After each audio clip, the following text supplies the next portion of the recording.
자, 이제 85강 강의로 들어가도록 하겠습니다. 이번엔 계속 저번 강의에 이어서 상가 건물 임대차 보호법인데요.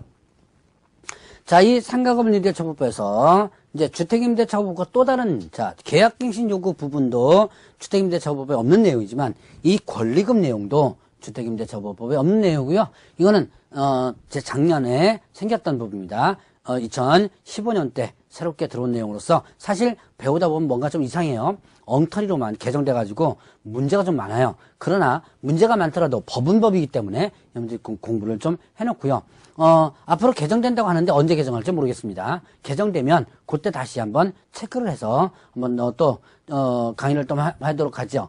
자, 이때 권리금과 관련된 부분인데요. 자, 권리금은 임대차 목적물인 상가 건물에서 영업을 하는 자 또는 영업을 하려는 자, 영업하는 자나 하려는 자가 영업시설의 비품, 거래처, 신용영업사 노하우, 상가 건물의 위치에 따른 영업상의 자 유형, 무형의 재산적 가치의 양도 또는 이용대가, 재산적 가치의 양도나 그 이용대가로서 임대인이나 임차인에게 보증금과 차임외에 지급하는 금전의 대가다. 금전의 대가를 뭐라 한다? 권리금이다. 권리금은 판례상 나타난 부분에 있어서 법조문에 이렇게 규정되었습니다. 그러니까 이거는 뭐 달달달 외울 필요 없이 그렇구나라고 해서 그냥 넘어가면 돼요. 자, 그러면 권리금 계약이 있습니다. 자, 이 권리금 계약의 잘 보셔야 돼요. 계약의 주체자가 누군지를. 신규 임차인이 되려는 자가 임차인에게 권리금을 지급하기로 하는 계약이다.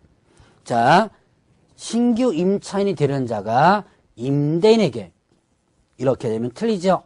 자, 그때 임대인이 임차인에게 이렇게 하면 틀리죠. 자, 조심하시기 바랍니다. 누가 누구에게, 신규 임차인이 되는 자가 누구에게, 임차인에게 이렇게 된 거죠. 그 권리금을 지급하는 계약을 권리금 계약이라고 한다. 자, 그러면 이때 권리금의 회수 기회를 부여하는데요. 자, 임대인은 임대차 기간이 끝나기 3개월 전부터 임대차 종료시까지, 자, 3개월 전부터 임대차 종료시까지 권리금 계약에 따라 임차인이 주선한 신규 임차인이 되는 자로부터 권리금을 지급받을 것을 방해서는 한다. 자, 임차인이 주선한 신규 임차인이 되는 자로부터 권리금을 지급받을 것을 방해서는 안 된다. 방해 금지가 끝나기 3개월 전부터 종료시까지예요. 자, 그러면 이때 누구가 임차인이 주선한 신규 임차인. 자, 여기서 임대인이 주선한 신규 임차인이 아닙니다. 임차인이 주선한 신규 임차인이 되는 자로부터 권리금을 지급받을 것을 방해서는 안 된다. 자, 그러면 이때 계약갱신 요구를 거절해서 사유의 어느 하나에 해당하는 경우에는 일단 제외한다 그러는데요. 그런데 이제 예를 들어서 계약갱신 요구를 거절한 사유, 대표는 뭐예요? 3개 차임을 연체한 경우, 이런 거죠. 예를 들어서 3개 차임을 연체하는 경우라든가 이런 경우는 일단은 방해도 된다는 얘기예요. 이 방해 금지 규정이 적용되지 않는 거죠. 자, 그러면 이때 금지되는 방해인을 보게 되면요. 임차인이 주선한 신규 임차인이 되려는 자. 누가 주선한 거예요? 임차인이 주선한 신규 임차인이 되려는 자에게 권리금을 요구하거나, 누가? 임대인이 권리금을 요구하거나 임차인이 주선한 신규 임차인이 되는 자로부터 권리금을 수수하는 행위. 누가 하는 거예요? 그러니까 권리금을 요구하거나 수수하는 것은 누가? 임대인이 이렇게 하면 안 된다는 거죠. 임차인이 주선한 신규 임차인이 되려는 자로부터. 자, 그리고 임차인이 주선한 신규 임차인이 되려는 자로 하여금 임차인에게 권리금을 지급하지 못하게 하는 애. 자, 임차인이 주선한 자. 여기에는 임대인이 주선이 아니에요. 임차인이 주선한 신규 임차인이 되려는 자는 자로 하여금, 자, 이게 임차인이 주선한 신규 임차인 자에게 얘한테 권리금 주지 마. 이렇게 요구하는 거죠. 그렇게 해서는 안 된다라는 부분이에요.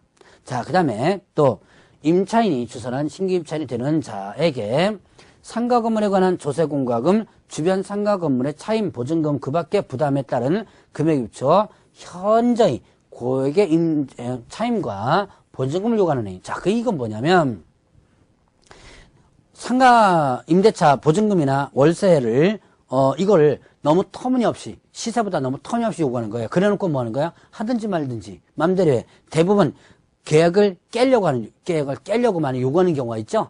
계약을 깨려고 요구할 때 이렇게 터무니없이 요구하는 경우가 많아요. 자, 이렇게 해서는 안 된다라고 하는 부분이죠. 자, 그 다음에 또 그 밖에 정당한 사유 없이 임대인이 임차인이 주선한 신규 임차인 되는 자와 임대차 계약을 체결을 거절하니 정당한 사유 없이 임대차 계약을 거절해서는 안 된다는 얘기예요. 정당한 사유 없이. 자, 이렇게 금지되는 행위, 결국 금지되는 행위는 결국 누구에게는 이거야. 자, 임대인이 임차인이 주선, 자, 임대인이 주선은 아니에요. 임차인이 주선의 신규 임차인에게 뭐 보증금을 받거나 요구하거나 또 권리금 지급하지 못하게 하거나 아니면 또 터무니없이 보증금이나 월세를 요구하거나 그 외에도 임대차 계약을 거절하거나 이렇게 하면 안 된다는 얘기죠. 자, 그러면 이때 이제 임대차 계약 체결을 거절하지 못한다 그러는데요.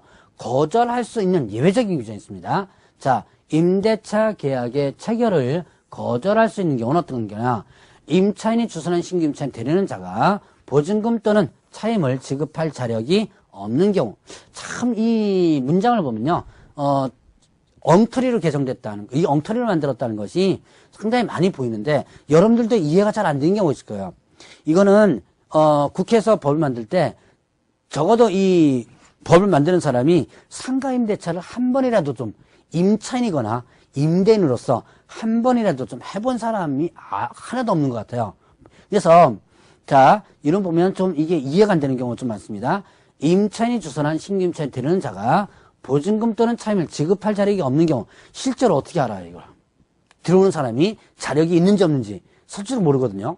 자, 그러면 또한 임차인이 주선한 신규 임차인이 되려는 자가 임차인으로서 의무를 위반할 우려가 있거나 그 밖에 임대차를 유지하기 어려운 상당한 사유가 있는 경우 의무를 위반할 우려가 있다가 한다면 그 도대체 의무를 위반할 우려가 어떻게 우려가 있는지는 모르죠.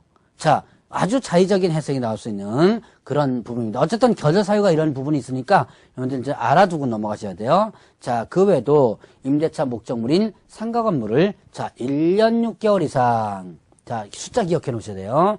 1년 6개월 이상 영리 목적으로 사용하지 아니한 경우. 예를 들어서 1년 6개월 이상 예를 들어서 교회에 뭐 기부한다든가 그런 거죠. 자, 임대인이 선택한 신규 임차인이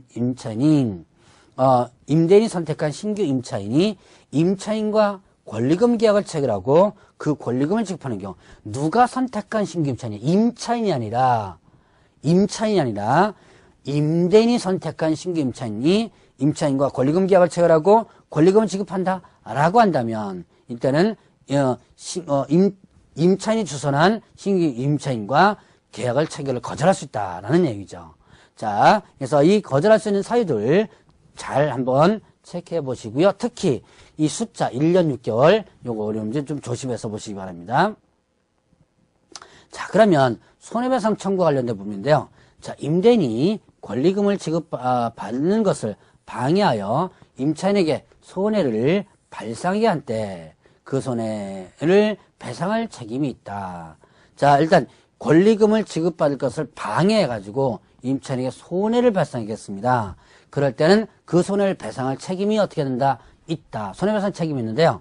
이때 그 손해배상액은 신규 임차인이 임차인에 지급하기로 한 권리금과 임대차 종료 당시에 권리금 중 낮은 금액을 넘지 못한다. 자, 손해배상을 청구할 수 있는데 손해배상 그 조건이 신규 임차인이 임차인에게 지급하기로 한 권리금과 임대차 종료 당시의